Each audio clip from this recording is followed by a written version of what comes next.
Okay, resolution of vector, that is nothing but splitting of given vector into its components. म्हणजे काय करायचं आहे, resolution of vector म्हणजे आपल्याला डिव्हाइड करायचं आहे एका वेक्टरला त्याच्या दोन कंपोनंटमध्ये. पण बघा आता कंपोनंटमध्ये आणि रिझल्टंटमध्ये किंवा हा जो वेक्टर दिला आहे त्याच्यामध्ये एक रिलेशन असेल आणि त्याचं मिनिंग आपण समजून घेऊयात, सिग्निफिकन्स समजून घेऊयात. बघा हा गिवन वेक्टर आहे, let us call it vector P suppose. Okay, vector P आणि यांनी हॉरिझॉन्टलशी समजा काहीतरी अँगल केला आहे theta. So I want to resolve it. Resolve means याचे कंपोनंट करायचे आहेत. But what is mean a components, ते फार महत्त्वाचं आहे. कंपोनंट्स म्हणजे काय, तर याचं बघा आता ही सिस्टीम आपण समजणार आहोत कोप्लेनार. बघा एक एक बेसिक गोष्टी ज्या आहेत ते आपल्या डोक्यात असली पाहिजेत. कोप्लेनार आणि नॉन कोप्लेनार असे दोन प्रकार आहेत ना. Coplanar means what, lying in the same plane, म्हणजे दिलेले वेक्टर एका प्लेनमध्ये असतील. म्हणजे बघा एका प्लेनमध्ये असतील म्हणजे त्याला किती ॲक्सेस असतील, प्लेनला ॲक्सेस किती असतील, X and Y, only two axes. So I am drawing here these two axes. समजा मी इथं आता बघा वाय ॲक्सिस काढला आणि हा एक्स ॲक्सिस काढला. Okay, so this is why axis, this is why axis and this is x axis. तर या वाय आणि एक्स ॲक्सिसच्या अलॉंग जर आपण ह्या वेक्टरला रिझॉल्व केला म्हणजे कंपोनंट्स काढले, म्हणजे काय, एक हा कंपोनंट काढला आणि एक दुसरा हा असा कंपोनंट काढला. So this is called x component. X component म्हणजे मूळ वेक्टर कोण आहे हा आहे, लक्षात घ्या. दीज आर कंपोनंट्स, म्हणजे हे याची मुलं आहेत असं म्हणता येईल. Y component, Y component, Y component. This is a Y component and this is X component. पण जॉमेट्रिकली ह्याला कसं रिझॉल्व करता येते किंवा ट्रिग्नोमेट्रिक रिलेशनमध्ये आपल्याला कसं डिराईव्ह करता येते, त्यासाठी पुन्हा आपल्याला या ट्रायंगलला जावं लागेल. राईट अँगल ट्रायंगल दिसतोय समोर तुम्हाला. बघा ही हायपोटेनियस आहे, let us call it H. हा बेस आहे, is is a A, this opposite is a B side and angle theta. बघा ट्रिग्नोमेट्रिक रेशो पक्क पाहिजे इथं. हे नेहमी आपलं बेसिककडे जावं लागते. म्हणून basic mathematic course is very important for physics, remember. So cos theta equal to what, adjacent upon hypotenuse, a upon h. So we get a upon h, but we want a, then h cos theta. Sin theta equal to b upon h. Remember b upon h, opposite b upon hypotenuse. So that gives a b equal to h sin theta. So a equal to h cos theta and b equal to h sin theta. म्हणजे हा जो हे जे base आहे किंवा हा perpendicular आहे तो फक्त हायपोटेन्यूसच्या फॉर्ममध्ये एक्सप्रेस केला आपण in form of h and particular angle, but here it becomes h cos theta, here it becomes h sin theta. बघा ज्याला अँगल असा अटॅच आहे तो नेहमी cos theta असतो आणि ज्याला नाही आहे किंवा अपोजिट आहे तो नेहमी sin theta असतो, असं आपण ट्रिग्नोमेट्रीमध्ये शिकलं होतं. Now moving to the similarly बघा याच लाईनवर आपण विचार जर केला, याचा हा अँगल थीटा आहे तर हा कंपोनंट मी असा लिहू शकतो. बघा मी याला थोडंसं वेगळं काढतो. हा वेक्टर बघा पी आहे. ओके, याचा हा एक्स कंपोनंट काढला आणि हा बघा वाय कंपोनंट काढला. बघा आहे can similar, it is a H like a P here and this is X component, Y component. मी शॉर्टमध्ये कंपोनंट लिहितो, X component, Y component, angle 90, this angle is theta. Remember now I can express X component is equal to, okay, X component is equal to काय आलं इथं बघा ना, X component काय येतं, H cos theta, P cos theta, किंवा असं म्हणा आता याला P X is equal to P cos of theta. And similarly Y component is equal to P sine theta. बघा इथे B equal to H sine theta, फार अवघड नाही आहे. P Y is equal to here P sine theta, P Y is P sine theta and P X is P cos theta. म्हणजे अशा एका वेक्टरला अशा दोन विभागला आपण दोन कंपोनंटमध्ये. So that process is a resolution of vector. So now it is meaning splitting of given vector into it's components, one along x-axis.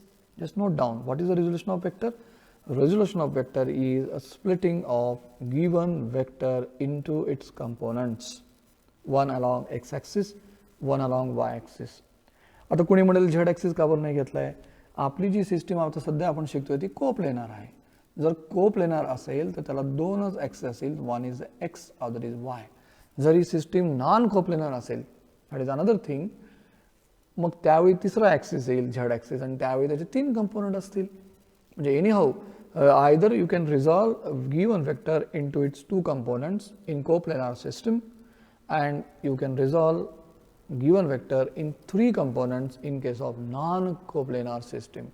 But our study now limited to regarding up to coplanar system. So in case of coplanar system, only there are 2 components. One is along x-axis, other is along y-axis. So in this way you can get px is p cos theta and py equal to p sin theta. बघा याला थोडंसं अजून elaborate करूयात. मी तुम्हाला अजून एक term आता इथं इंट्रोड्यूस करणार आहे. अजून एक टर्म आपण इंट्रोड्यूस करूयात. Let us see. बघा आता काय आपण करूयात. बघा या 2 टर्मवर थोडंसं डिस्कस करू आपण. What is mean by a resolution. What is mean by a resolution हे पाहिलं आपण आत्ता. पण याला आपण काय करू, अजून एका टर्मशी कम्पेअर करू. म्हणजे कंपॅरिझनमध्ये जेव्हा शिकतो आपण तेव्हा आयडियाज जास्त क्लिअर होतात. We believe since this 20 years experience. So resolution, composition. बघा रिझोल्युशन काय होतं, मला सांगा रिझोल्युशन काय होतं. Resolution is what, a vector is given to you, है ना. Vector is given to you. Question is this, question is this given vector to you. Okay, just minute. Okay, आपण दुसरीकडेच काढूयात. This is a given vector. Let us see, this is a given vector. Let us call it vector p. Okay, this is a given vector and it has this angle theta. बघा हा question आहे तुमच्यासाठी. काय हा question आहे. This is your target and want to resolve. So it is a given situation is this. Given situation is what. Given situation is resultant. One vector is given to you, single vector is given to you. It is a given situation. I want to resolve it. I want to resolve it. मग काय process करता, ही vector काढली, मग आपण काय म्हणलं, याला एक कंपोनंट केला. बघा एक्स कंपोनंट केला, वाय कंपोनंट केला, theta, and then I can write like this P cos of theta and P sine of theta. Okay, just like आपण मागच्या केसमध्ये पाहिलं P cos theta and P sine theta. म्हणजे मला काय म्हणायचं आहे, resolution is what process, converting or splitting this given vector into its component. याच्या एक्झॅक्टली अपोजिट प्रोसेस जर केली तर त्याला आपण कंपोजिशन म्हणतो. बघा आता याच्या एक्झॅक्टली अपोजिट प्रोसेस काय, याच्या एक्झॅक्टली अपोजिट प्रोसेस काय, जर तुमच्याकडे असे 2 वेक्टर असतील. बघा तुमच्याकडे 2 वेक्टर असतील. बघा रिकॉल करा लॉ ऑफ ट्रायंगल ऑफ वेक्टर्सला. Okay, if you are having 2 vectors, समजा यांची नावं थोडीशी कोइन्सिडेंटली मी घेतो, P X and P Y. Don't compare like this components. याला कंपोनंट म्हणू शकता तुम्ही. ओके, म्हणजे बघा इथं गिवन काय, इथं काय होतं गिवन सिंगल वेक्टर. म्हणजे रिझोल्युशनमध्ये आपल्याला काय दिलं होतं, single vector is provided here, single vector. But here provided 2 vectors. ह्याच्यापेक्षा जास्त पण असू शकतात, पण सध्या आपण एक्झाम्पल घेतोय 2 वेक्टर्स. म्हणजे इथं सिंगल वेक्टरला 2 वेक्टरमध्ये कन्वर्ट केलं. आता या 2 वेक्टरला आपल्याला जॉईन करायचं आहे, आणि joining process is nothing but a composition. So resolution is what, resolution is dividing given vector into its component, but composition is combining given 2 vectors into a single vector. Therefore मी तुम्हाला म्हणतोय की resolution and composition are reverse process. They are reverse process. आणि या कंपोजिशनलाच म्हटलं जाते finding resultant. आता बघा फाइंडिंग रिझल्टंट. आता रिझल्टंट हे अजूनही क्लिअर नाही फारसं, पण सध्या लक्षात ठेवा कंपोजिशन म्हणजे रिझल्टंट काढणे आणि रिझोल्युशन म्हणजे रिझल्टंटला डिव्हाइड करणे. मग आता इथे डिव्हाइड कसं करायचं, अगदी सोपं आहे. आपण लॉ ऑफ ट्रायंगल ऑफ मेथडनी करूयात. बघा पी एक्स आहे, पहिला वेक्टर संपला, दुसरा वेक्टर सुरू केला. बघा दुसरा वेक्टर चालू केला, दोघात 90 डिग्री आहे. मग तिसरा वेक्टर काय असतो, क्लोजिंग साइड ऑफ पॉलिगॉन. माहिती आहे, closing side of the triangle indicates it's resultant. So in this case this P is a resultant. Remember this P is a resultant. म्हणजे याचा अर्थ बघा कन्क्लूडली काय कळलं, just note down. Resolution is dividing or splitting a given single vector into its components. म्हणजे एका वेक्टरला दोन वेक्टरमध्ये डिवाइड करणं म्हणजे resolution. Composition is opposite process. If given two vectors, may be number of vectors, but given two vectors, if you combine them, these two vectors, then we get third vector as its resultant. So this resultant is nothing but a combined effect of these two vectors. बघा या combined इफेक्टला आपण थोड्याशा वेगळ्या एक्झाम्पलनी समजून घेऊयात. बघा हे example तुम्हाला समोर दिसतंय. What this example indicates. बघा हे एक्झाम्पलमध्ये आपलं काय दिसतं. बघा मी काय घेतलं, इथे एक एलिफंट आहे. This a elephant. Okay, see this elephant and these are the two persons. आणि आधी इथं मध्ये काय लिहिलं मी, स्टोन लिफ्टिंग. जर समजा दोघांना आपण सेम टार्गेट दिलंय, इफेक्ट प्रोड्यूस म्हणू आपण टेक्निकल लँग्वेजमध्ये. एलिफंट इज देअर आणि एलिफंटला आपण सांगितलं की हा दगड उचलायचा आहे. तर तो काय करेल, एलिफंट हा एकटा जाईल इथे आणि हा स्टोन तो लिफ्ट करेल. ओके, हा तो स्टोन लिफ्ट करेल. आणि आता मग नंतर त्याला ठेवायला सांगितलं आपण. ठेवल्यानंतर आपण ह्या दोघांना सांगितलं, हे दोघं अगदी जवळचे मित्र दिसत आहेत. मग ह्या दोघांनी मिळून काय केलं, हा स्टोन लिफ्ट केला. दोघांनी मिळून हा स्टोन लिफ्ट केला. तर यामध्ये तुम्हाला काय सेन्स होतो, लक्षात घ्या. हा इफेक्ट सेम होता, पण इथं तुम्हाला एकटाच एलिफंट पुरेसा होता. इथं मात्र तुम्हाला दोन पर्सन्स लागली, दोन माणसं लागली इथं. तर हा जो रिझल्टंट आहे ना, रिझल्टंटचा जो कन्सेप्ट आहे ना, तो असा एलिफंटसारखा आहे.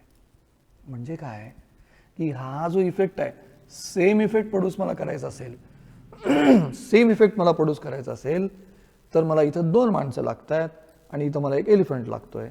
तसंच मला एखाद्या बॉडीवरती इफेक्ट प्रोड्यूस करायचं आहे, कारण फोर्सचं काम असतं इफेक्ट प्रोड्यूस करणं. मग इथे मला दोन वेक्टर लागत आहेत. बघा, टू वेक्टर्स लागत आहेत इथे. इथे मात्र मला एकटाच हा आर वेक्टर पुरेसा आहे. अशा वेळी आपण काय म्हणायचं आहे, बघा एका वेगळ्या लँग्वेज सांगतो. अशा वेळी आपण म्हणायचं आहे, elephant is a resultant of these two persons. म्हणजेच हा R is a resultant of these X and Y components. म्हणजे कुठलाही रिझल्टंट कुठलाही हा वेक्टर जो दिसतो, हा पी हा वेक्टर जो दिसतो, या दोघांचा तो रिझल्टंट असतो. म्हणजे याचा अर्थ हे दोघं मिळून जे काम करणार आहेत, हे दोन एक्स वाय कंपोनंट मिळून जे इफेक्ट प्रोड्यूस करणार आहेत, तो इफेक्ट हा एकटा हा रिझल्टंट प्रोड्यूस करू शकतो. आणि म्हणून त्याला आपण रिझल्टंट म्हणतो, जो की याचा कंबाईन इफेक्ट प्रोड्यूस करतो. जो ॲडिशन आहे, जो समेशन आहे मान्य आहे, पण सरळ सरळ समेशन म्हणू नका, because it is a different thing. Scalar नाही आहे, because we are dealing with the vectors. आपल्याला माहिती आहे डायरेक्ट स्केलरसारखे ॲड करता येत नाही. So this is not a addition, but this is a combine effect to produce the same effect. So concludingly what बघा, just note down, resultant is that vector which produces same effect as produced by these two vectors. X and Y components नी जो effect produce केला आहे, तो एकटा resultant produce करू शकतो. Same जसं हा एकटा एलिफंट ह्या दोन माणसाचं काम करतो, just like that elephant is a resultant of these two persons. It is a resultant. Okay, so this the concept of resultant. आणि मग आता आपण पाहिलं की रिझल्टंटला असं रिझॉल्व केलं की त्याला रेझोल्युशन म्हणतो आपण. आणि दोन वेगळे वेक्टर कंबाईन केले आणि रिझल्टंट काढला की त्याला आपण काय म्हणतो, तो कंपोजिशन म्हणतो. त्याला आपण काय म्हणतो, composition. So therefore resolution and composition are two different methods, two different processes, but remember they are reverse process. Okay, resolution and composition are reverse process. Just note down, resolution and composition are reverse process. Resolution always splits given single vector into components, but composition always combines two separate vector into a single vector. So this is, I think, but तुम्हाला कळलं असेल की resolution and composition is what.